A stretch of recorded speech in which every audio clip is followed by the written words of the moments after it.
All right, welcome back to MMA Al Dente. I'm here to talk to you guys about CJ Vergara versus Tatsuro Taira. I'm really pumped for this prelim. I can't wait to see it. Taira's got a lot of hype. You know, he's the young 22-year-old prospect. CJ Vergara is a young, not so young, he's 31, but he's still a newcomer to the UFC. He's had 2 fights in the UFC, Taira's had 1.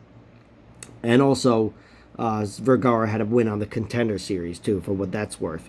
The thing with Vergara is I really like what he's shown. I think he's shown so many great traits as a fighter in his short stint so far in the UFC that I really respect him. I think he can hang around on traits alone. I don't think his skills are up to par with his traits.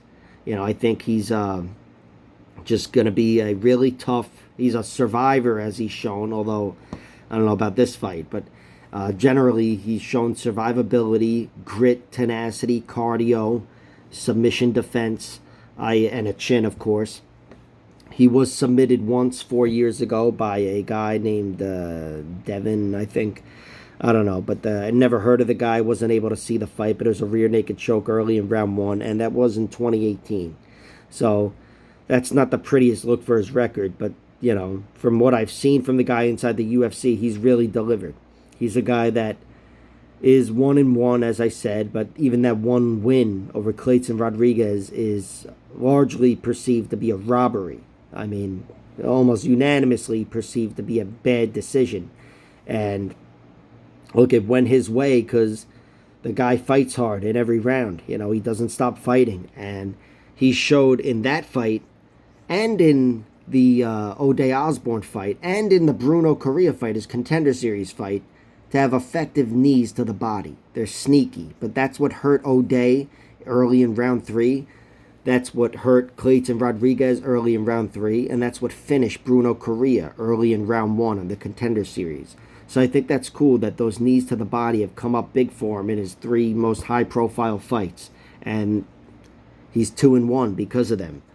Of course, aside from the Bruno Correa fight, he had to fight hard and go through a lot of adversity in the O'Day Osborne and the Clayton Rodriguez fights, and he took it. He took his ass kickings, and the guy just seems like really tough, physically limited though. You know, he's got that Michael Myers stalking style, but he's not, you know, I don't know, physically equipped to be a great stalker.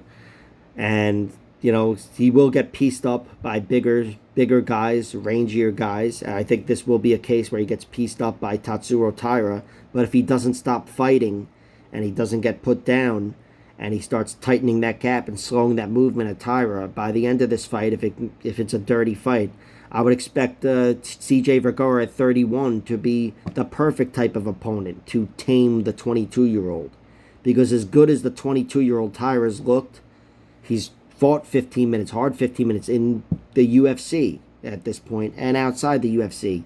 And, of course, he strangled a bunch of other guys. But he's 22 years old. You know, despite his experience, he's still going to get tamed by someone who's more comfortable, you know, a more comfortable fighter. And again, experience-wise, they're relatively close anyway. It's not like either guy is totally inexperienced. They both have over 10 fights, I think. I don't even know. But Taira is still a 22-year-old. You would think he's prone to wild excitement, you know, prone to fighting a wild style. But he fights pretty composed. He throws some flashy shit. But generally speaking, he reminds me of like Luke Rockhold meets Shinya Aoki. Or Charles Oliveira, which is kind of like in between there. He's not as good as those guys, but that's how he fights. He's really good with counter-striking on the feet, long, rangy, waiting for those hooks, throwing out great kicks, and it seems like he's setting a trap, and he's good on his feet. You know, he's got great accuracy and deceptive power, and I do think he's going to get the better of CJ Vergara, especially when they're fresh on his feet. But where he wants to be is on the ground. That's where he can put everybody away. You know, maybe not everybody, not Carlos Candelario, but that's where he's going to do his best work, submission-wise in particular. Although he's got some great ground and pound victories as well. He's just a deadly fighter. And he's shown to have good control. good control on the ground, which you need. You know, you might run into that, but especially with a guy like Vergara, who's deceptively dangerous and the Energizer Bunny and whatever. He might need to find himself in a position where he just secures a round with a body triangle, you know, ride the rest of the round out or whatever. Positionally, I expect more from Tatsuro Taira in this fight. I just think there's going to be a big gap on the ground, grappling-wise. And if he finds himself in a grappling fight, I think there's a good chance of a submission for Tatsuro Taira. You know, and that's having seen CJ Vergara survive on the ground and look great. I just, you know, especially with that loss a few years ago, but also with how good Taira looks, that's what I'm inclined to think happens. So, and of course, doesn't have to be a submission. Taira is, you know, he hits hard and he's got good striking. I see CJ Vergara playing right into that because he is going to be at a height and reach disadvantage, and he's going to be playing catch up against a much faster fighter. So with all that and the accuracy and everything else, I think Taira does some good work on his feet, maybe finds some success there, and on the ground I think he finds more success. So altogether, I am picking Taira, but I'm betting on the under. I'm betting against CJ Vergara's toughness, durability, survivability, all that shit I just mentioned. And that's because the upside with Taira is so great. He really does look like, you know, there's greatness there, potential greatness.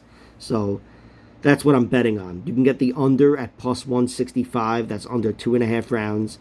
And that's really why I'm betting on it. That's a very enticing line. But I think it's a little undervalued with him going to a decision against Carlos Candelario and CJ Vergara, despite the submission loss 4 years ago, going to a decision and surviving in his 2 UFC fights. But I just think stylistically, Taira brings some strengths that those other guys didn't, and he's going to implement them here. He's going to find a hole in CJ Vergara's game and take him out. If not, he should ride him to a decision, winning on points comfortably everywhere. But I will be betting on CJ Vergara to win via round 3 because I just like what I've seen from him. And those are really long odds for him to win in round 3, whatever they are. And when you identify a fighter's traits, you know those traits can be relied upon. So if he's still in there, he's working hard, digging to the body, he's the kind of guy that could get it done. So I'll bet on that, but my primary bet is Tatsuro Taira via submission when I find it, and the under at plus 165, 2.5 rounds, and that can be attached to parlays on BetUS. So that's the appeal for me. All right, thanks for tuning in, guys. Like, share, subscribe, all that horse shit, and enjoy the fights.